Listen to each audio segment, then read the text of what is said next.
আহিনৰ আবেলি ধাৰাবাহিকখনত অভিনয় কৰা নীৰৱৰ বৰ্তমানৰ জীৱনৰ বিষয়ে হয়তো সকলোৰে নিশ্চয় জানিবলৈ মন যায়। গতিকে ভিডিঅ'টো আৰম্ভ কৰাৰ আগতে আপোনালোকলৈ এটাই অনুৰোধ, যদি এই চেনেলটো এতিয়ালৈ ছাবস্ক্ৰাইব কৰা নাই তেনেহ'লে প্লিজ ছাবস্ক্ৰাইব কৰি ল'ব। তেন্তে বলকচোন দেৰি নকৰি আজিৰ এই ভিডিঅ'টো আৰম্ভ কৰোঁ। নীৰৱৰ প্ৰকৃত নাম হৈছে উৎপল দাস। উৎপল দাসৰ জন্ম হৈছিল 1986 চনৰ 14 ডিচেম্বৰ তাৰিখে গুৱাহাটীত। উৎপল দাসৰ 2021 চনৰ আজিৰ দিনটো অনুসৰি বৰ্তমানৰ বয়স হৈছে 34 বছৰ।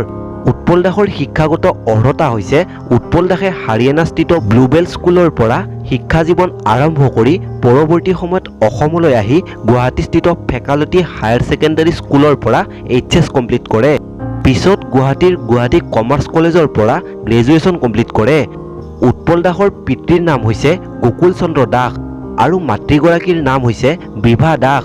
উৎপল দাসে অভিনয় কৰা প্ৰথমখন অসমীয়া VCD হৈছে ৰিঙা ৰিঙা মন। পৰৱৰ্তী সময়ত অভিনয় কৰা বিভিন্ন VCDসমূহ যেনে জানমণি, উৰণীয়া মন, মৰম জান, অভিমানী মন ইত্যাদি। আৰু আপোনালোকে ভবাৰ দৰে আহিনৰ আবেলি ধাৰাবাহিকখনৰ নীৰৱ আৰু অদিতিৰ মাজত ৰিয়েল লাইফত কোনো ধৰণৰ সম্পৰ্ক নাই। যিহেতু ৰিয়েল লাইফত ইতিমধ্যে বিবাহপাশত আবদ্ধ হৈছে নীৰৱ তথা উৎপল দাস।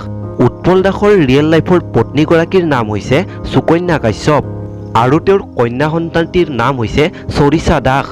বন্ধু বান্ধৱীসকল, নীৰৱৰ অভিনয় চাই আপোনালোকে বাৰু কেনেকুৱা পাইছে তলৰ কমেণ্ট বক্সত জনাই দিবচোন। আৰু ভিডিঅ'টো যদি ভাল পালে তেন্তে এটা লাইক কৰি দিব। ধন্যবাদ।